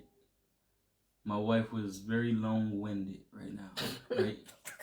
If y'all encounter y'all wife being long-winded, and if y'all experience some urges within your bodies that's actually attempting to burst and a deflection. Hey, it was that hard for you See, it's hard for her to be quiet when I'm talking. You see, I was very quiet when she was talking. See, if it's a urge in your body that is urgent to deflect and to say that's not true, or to say that, or to say, wait, that's bringing my morale down, anything. I want to give y'all some tips. Tip number 1 is have the courage to keep this mouth closed. Have the fortitude to allow both of these ears to hear, and have the respect to respect her expressing herself emotionally, psychologically, and just respecting her thought pattern, okay? Even if it may not sit with you how she may think it should sit with you, but just give her that respect. Now, resilience is key, okay? She can be confident in expressing herself, and you can be confident in expressing yourself. You don't have to shed a tear. You don't have to feel like you are less than because she is confident, right? You can also wait for that moment where she would now have to give you the same respect that you have shared with her when she spoke, without her timing you the same way you didn't time her, okay? So she may want to speak right now, but she's going to hold them lips closed like I held my lips closed until she was done. Okay. See, she making doing sound. Too much. See, she making sound, and she even spoke. Hold on. I was already doing that. Hold on. I was already doing that. Y'all see me hold on. quiet, right? She didn't broke the code. It ain't that you seen. They should have seen all the way to the end. See, I wanted to say a lot, but I was quiet. Okay, moral of the story, right? When she break the rules of engagement like she just did, right? She get a pass. Why? Because she's not responsible first for us. We are responsible first for them. So if we break that code of the rules of engagement, then we are going to get the backlashes from her, and we don't have any excuses. Why we don't have any excuses? Because we are the men first, right? And we are responsible first, right? Just like Adam and Eve, Adam and Chava, in the Garden of Eden. When she bit that apple, and y'all said, why are y'all, how did y'all even come to the knowledge and to the awareness that y'all are naked? Adam immediately tried to blame her and say, but Eve said, no, that's wrong. It was on him. Why? Because he was supposed to protect her, guide her, cultivate her, right? In every way. And provide for her in a way where he secure her and protect her away from the serpent so that she won't be vulnerable to the serpent to even accept that apple. All right? So in this case, for anything that go wrong in our relationship, I am accountable for it. Okay? So if any friction arrive within this conversation, I am the issue. Right? Because my issues is my issues. Her issues is my issues, okay? So what I would like to say is that, yes, we came to a roadblock, all right, in our relationship, because I had the idea, right, that the man is supposed to have the knowledge, supposed to have the awareness and the understanding in order to share with his wife and to guide his wife in wisdom. And at that moment, right, I just wasn't equipped with the proper knowledge, wisdom, and understanding to guide her at that moment. So, did it hurt my pride at that moment? Yes, it did. Did it make me feel less than? Yes, it did. Right? But what did I need at that moment? I needed to be secured. I needed to be resolved. I needed to not be insecure, right? And I needed to allow it to burn, even though I thought otherwise. So any knowledge that she shared with me that can benefit us as a team, as bone of my bone, flesh of my flesh, meaning we are one, right? I should have had the wisdom to internalize that and to move forward as a team, as one. And I'm grateful and I'm thankful that in today's time, being married 8 years, we now have them skills and them abilities. I would not deceive you and say that we don't have challenges ahead of us. Absolutely, we married. Absolutely, we married. Okay? Imperfection. The perfection is accepting Yeshua HaMashiach, right? And the Most High Yahuwah. That's the perfection. That's the spirit of perfection. Listen. You see what I'm saying? Do I love her? Do I have to choose to love her each and every day? Absolutely, I have to. Do I have to commit to being dedicated and committed to providing and cultivating and protecting my lovely wife and my 5 children? Well, why you gotta put that much? Absolutely, yes, I do. But why you gotta put that much sauce on it? See, like, do I gotta choose every day to love because her? Because I must acknowledge one thing to you, fellow brothers and sisters. All right? I gotta choose hold on. every day. Let me acknowledge one thing to you, fellow brothers and sisters. Right? Marriage be marriaging, okay? It be marriaging. Secondly, right? It don't Hold on. stop. Secondly, you must know one thing, right? That conflict is inevitable. Okay, it's inevitable. What is the essence of conflict? The essence of conflict is opposing ideas. Are you going to have opposing ideas? Absolutely. Why? Because you were not born the same person. You was born 2 different people, right? She had 2 different parents. You had 2 different parents. She lived in a different household. You lived in a different household. They had 2 different sets of values, morals, principles, right? And now you coming together, right? And you now have to be what? Flexible. I know y'all. If you think that you are going to enter a marriage with the idea that I had initially, which is a marriage of peaches and cream, as Jagged Edge sang, peaches and cream, you know. No, all right, listen. Yeah, okay. Know what I mean? Peaches you know what? and cream. Okay, listen. It ain't gonna Know be. what you talking about? It ain't gonna be peaches and cream. I just must tell you. I remember sharing this with Big. All right, Eliyaid, man, my big brother. You know, I let him live with me for about 2 months or something. And I trusted him, man. He even taught me how to make cheese, Hebrew cheese. Anyhow, Big shout out to you. Take care of your babies. Listen, I told him, I said, Big, man, how do you do it? How do you get the ladies? Because Big, you know, he was known for once to have a smooth tongue. You know what I'm saying? Ladies. See, I was one. Look, I'm gonna be real with y'all. I had the smooth roll I'm gonna be real with y'all. Hold on. She a big stepper. Hold on, wait. Let you know I'm gonna be real with y'all. I was considered the lame. All right, back those opinions. All right, their opinions are not necessarily facts. Okay, their opinions are not necessarily facts. I must deflate their opinions by the power of words currently. All right, now let me say this. Shout out to New Breed. New Breed. Y'all can look up this brother New Breed on YouTube. I like New Breed. Oh yeah, look this brother New Breed, okay, on YouTube.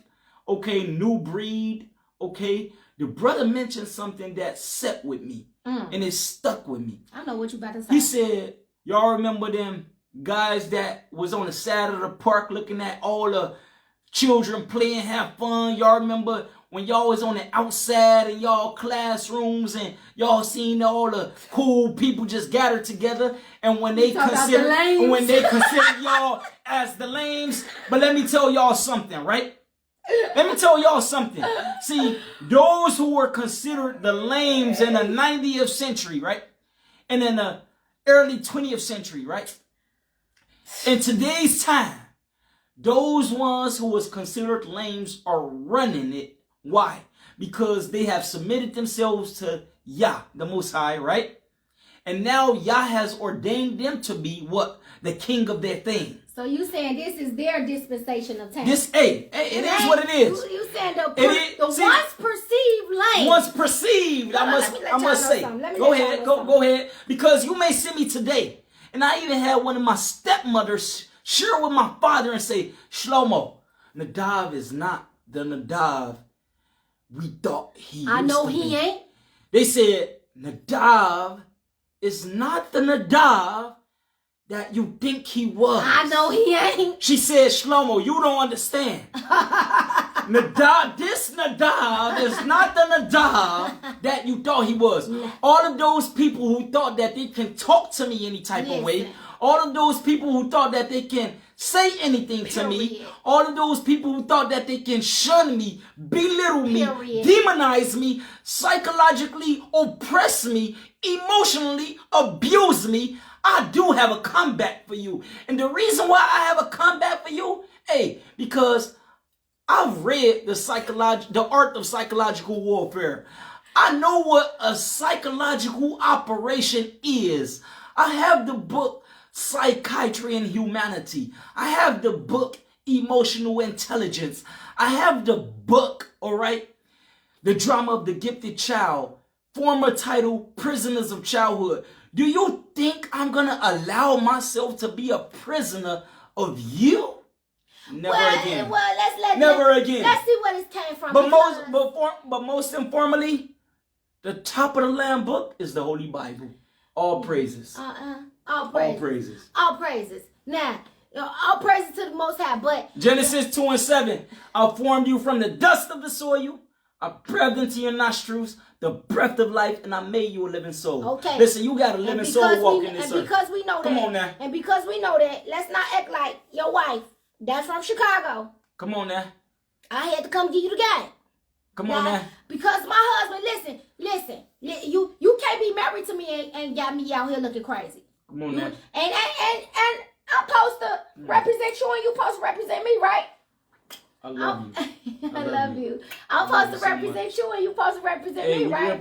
It's called reciprocal. Let me let you know something. Reciprocation, baby. Everything my husband said was right. But let me let you know something. When we got married, I said, hold on. Let me see your feet. Oh, okay. I'm going to need you to stand 10 toes down.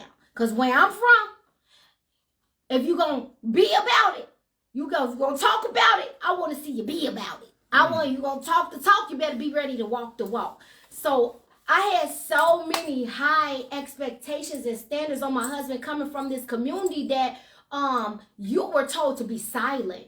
You were told to stay in your place. You was told not to speak up for yourself, especially certain people who were not privileged. Privilege, Power, and Differences. Okay. That's written by Alan G. Johnson. Especially y'all should purchase the book. Especially for certain families who was not privileged. Mm-hmm. And whose parents was not leadership. Okay. Anyways, so when I married my husband, I said, hold on. Let me swag you up real fast. Wait a minute. Square your shoulders. These real conversations, because I didn't have any status here in Israel.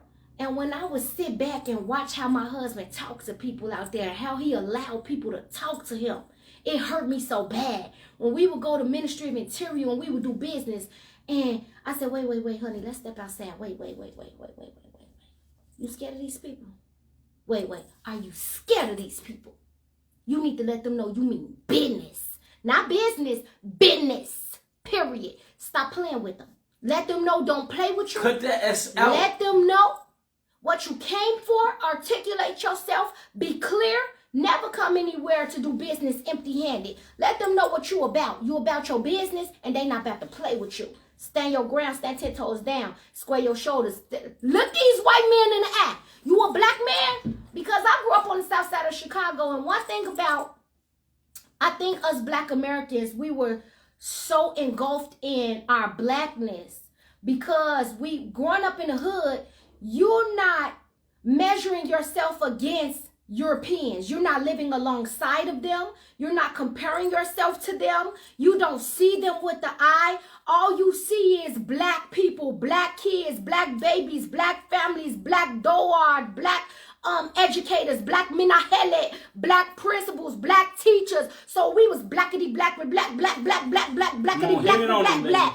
Okay? And so our confidence and our blackness look a bit different from y'all. I'm just being honest. Hey, she honest. I'm sorry. She roll with it. So when I came over here and I said that, I said, hold on. We scared of these wait, guys. You finna let this Israeli talk to you like that up in a minute? Why we let them talk to us like that? I say, honey, I pulled my husband to the side one day at the Ministry of Interior because we was in the beginning getting my status. I said, let me let you know something. You the head of this family? He said, yeah. I said, you supposed to be my covering. He said, yeah. You my husband? I said, you a man? He said, yeah. I said, you can't look that man in the eye. You can't square your shoulders, look at him, articulate, talk to him. And if he try to slight you in the slightest way, stop him right there in his tracks. Stop him right there and let him know that ain't what it is. Man. It ain't what it is. So a lot of sisters, they done seen me, guys.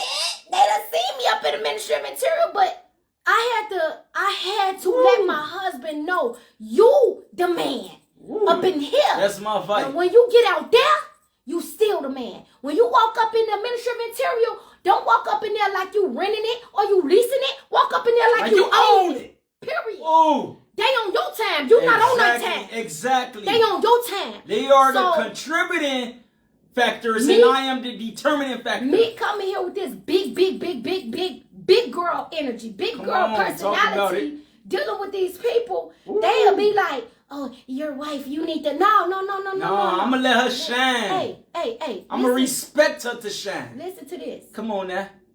You about to do this, and we ain't walking up out of here until you get it done. Exactly. And if you can't get it, this how you use it. I love to be nice, nasty sometimes, because I got street education and I got formal education. I can be passive aggressive, I can be hood aggressive, or I can be passive aggressive, I can be nice, nasty. Okay, either way you want it. She's laying it out raw to you. Sometimes you know what I'm saying? when I She's deal being real with these Israelis, I know you appreciate that. A lot of Israelis are not confident in their English. I say, oh honey, if I feel that you slighted me, and these Israelis can offend you real fast, and they can say some real ignorant stuff, I say, oh honey, you're so ignorant. You're too pretty to be ignorant. Why are you so ignorant? If you're not able to do the job, please, can you go get your supervisor? I was not aware that you were ill-equipped to do your job. Ill-equipped. I'm going to be real nice, nasty with you. Excuse me, she's not prepared. Is there anyone else that's able to service me right now? I'm not playing with you. Can I emphasize on that note that she just shared, but I want to put it in Hebrew. See, I've learned, right? My wife taught me how to get your point across, right?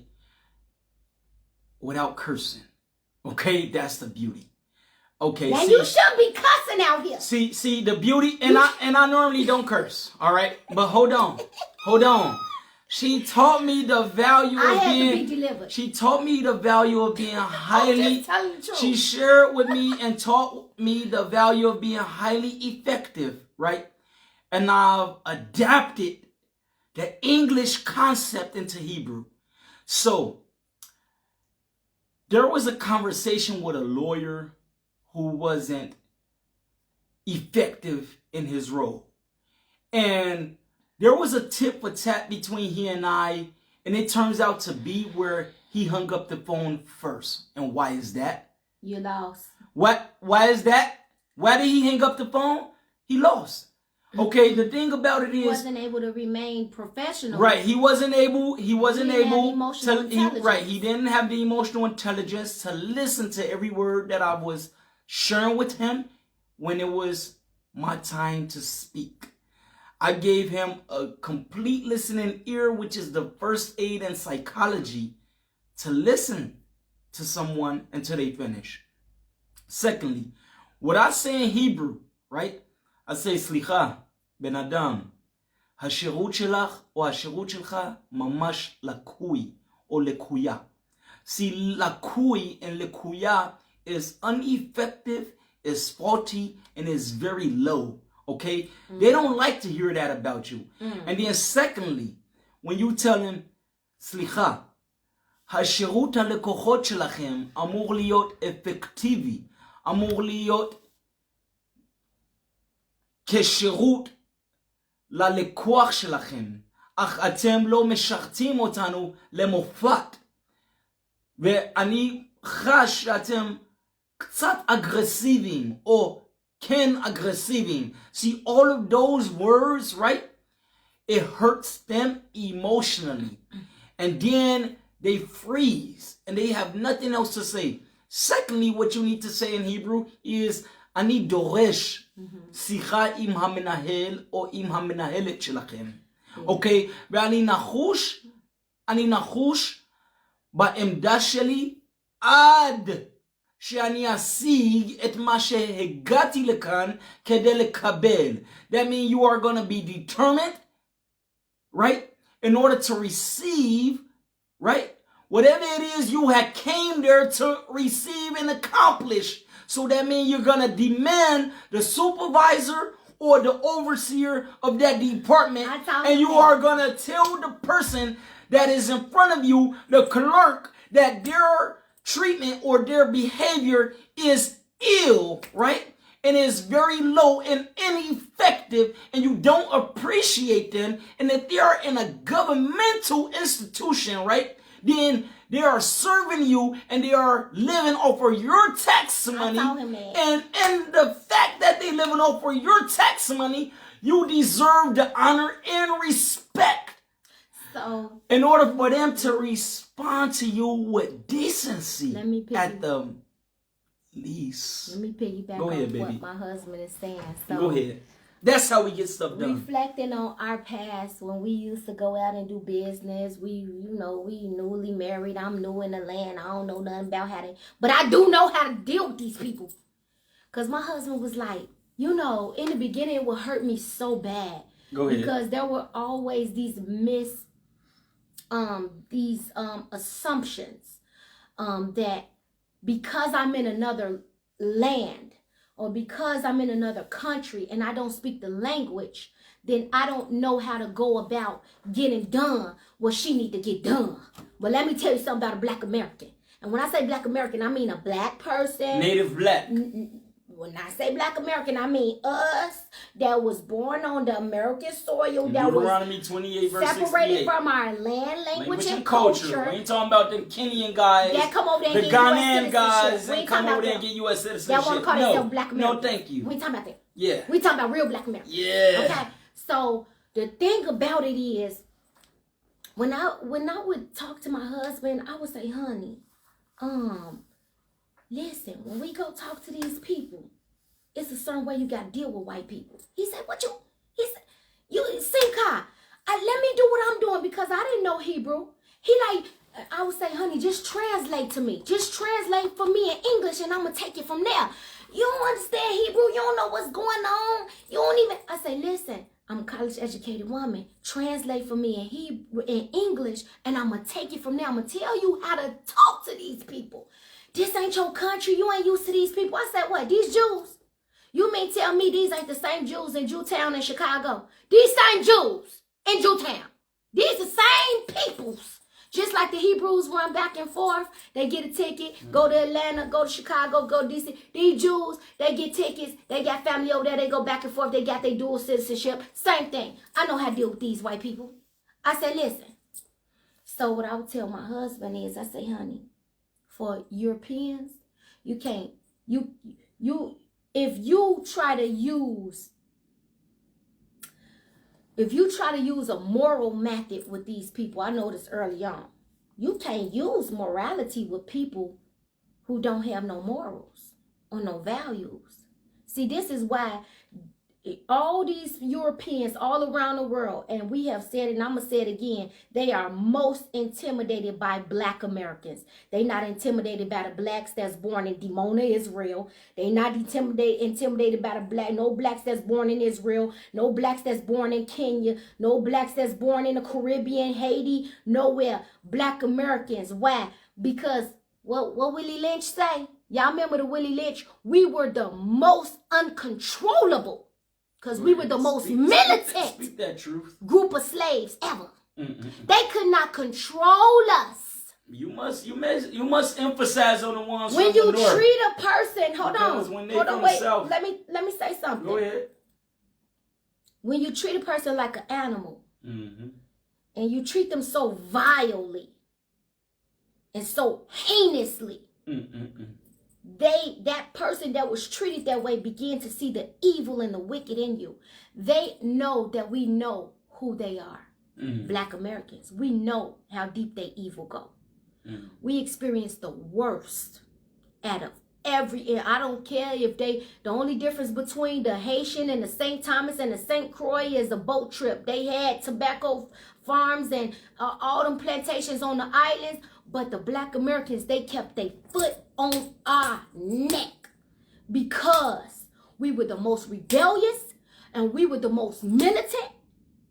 All them others, if you look at any other black person that come from the islands and Europe and London and most other black people outside of America are easily manipulated and very docile when it comes to the white person.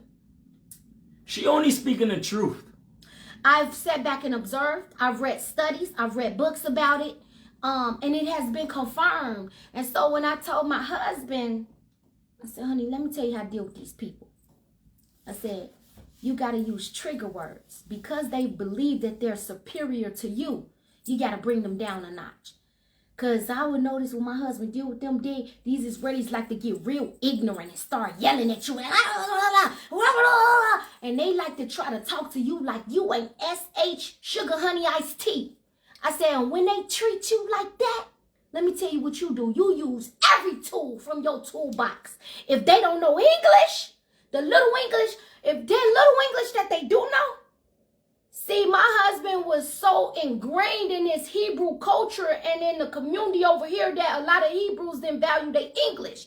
But one secret that I know is what you got, they want.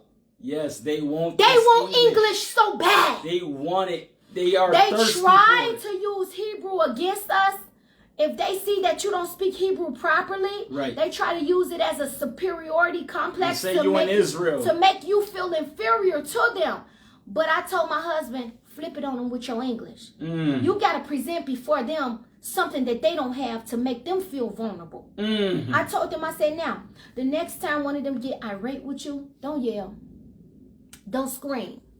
Use psychology. I said, one thing white people use is trigger words. I said, all you got to do is say, you being very aggressive right now. Ooh, that's the best. Excuse me, you being irate. You're being very irate. And you're being very ignorant right now. Y'all getting some jewels right now. You're Write being it down. ignorant and irate and aggressive, and I will not tolerate. See, Ooh. that tolerate. Ooh. See, you got to use their words against them because it's about power and superiority with them. Right, because if you're not tolerating something, you are projecting to them that you are the determining factor of your thing, So next time, and not the contributing factor of their thing. Do this business. Next time we go do this business. And when these little clerks try to act stupid, you tell them, I don't care if it's a man or a woman, excuse me, I came here to do business. And if they don't say it and they don't get the hint the first time, say, I would like to speak to your manager because I'm perceiving that you're very aggressive. You're being very irate right now. And I don't think you're equipped to do the job that have you been trained to do this job? Yeah. Are you? Then you start asking them questions. Yeah, ask them questions. Have you been properly trained to do this job? Because according to your job performance right now, you're not giving me standard performance. You're giving me substandard. Exactly. You're giving me substandard. Exactly. And they like, ma? Exactly. And when they say ma, they face start getting red. All you have to say is, you're being ignorant. And I would like to speak with someone else. Right. See, you have to use trigger words with these Europeans because they understand. Yeah, they act like they don't. They understand. They understand it's going to hurt them. And then when they're going to say aggressive, aggressive. And I would like to contribute this to what my wife is sharing with you all. The reason why they get annoyed and disappointed is because in psychology, right? in humanity, right? Every individual or majority of the individuals, right? Number one thought before they come in contact with someone else, right, is how much they are gonna like me. Are they gonna receive me and accept me? And so that's the thought and the idea in majority of people's minds. Once my husband understood the psychology of how you got to do it, and he's a man, I do mine, when I have to. I'm real hood. I can get real hood with it when it's necessary. But most of the time, when they think they're real educated, I get real nice, nasty, and passive aggressive with them. So I told my husband, here's another trick. You even use their peers against them, because one thing that white people heavily bank on is compliance. So the security and the currency of whiteness and superiority is compliance in the European community. And if you're not complying to the communal standards and the hierarchy, then you can be blackballed and outcast. So when these Israelis or these white people try to get out of hand with me, and I use trigger words on them, and I see they still trying to get out of hand, I turn to one of their peers that's beside me in a line or behind me, another white person, I say, oh my God, she's so ignorant. I can't believe how ignorant she is. Wow. What? Can you believe this? I can't. Wow. I would be so embarrassed. This is how you do it. I am a witness to them attempting to perform it on me when I'm out there heralding the gospel. Like I would say, if y'all had the ability, would y'all purchase this album for 30 shekels? And then they would say, Ma. Now, let me tell you why they say Ma. Not because they didn't hear me. It's because they heard one terminology. And that terminology is buy or liknot. So because they don't want to digest that and be receptive to that terminology, I say it again. If y'all had the ability, would y'all decide and buy this album for 30 shekels? They still say, Ma, I can't hear you. And I say, which part you didn't hear? And then they say, you want me to buy? That means they did hear the terminology buy, right? But it's the fact that once it boiled down to it, they wanted me to emotionally fold up and not continue with my confidence and my resolve. So listen, we done got all off on a tangent, y'all, because we done digressed all over the place. But let me ask you, because we gonna wrap up, let me ask my husband, because we initially start this conversation, and just to give y'all a little bit of our roller coaster, our ups and downs, and our experiences as a married couple, being married for December 10th will be our 8-year anniversary. Married 8 years. I want to end this with asking my husband a question. That's how I want to end this. If you could give advice to your newlywed self, knowing all that you know now, what advice would you give newlywed Nadav going into marriage? Newlywed Nadav, the advice I would give to you is to be educated. Okay? Educate yourself. All right? Equip yourself with as much knowledge as possible so that you can be confident in what it is that you want and what it is that you planning on achieving in life, and just simply being resolved in life. And know that it's important for you to read, study, and comprehend the Holy Bible, right? And also accept Yah and Yeshua HaMashiach into your life so that your yoke and your burden can be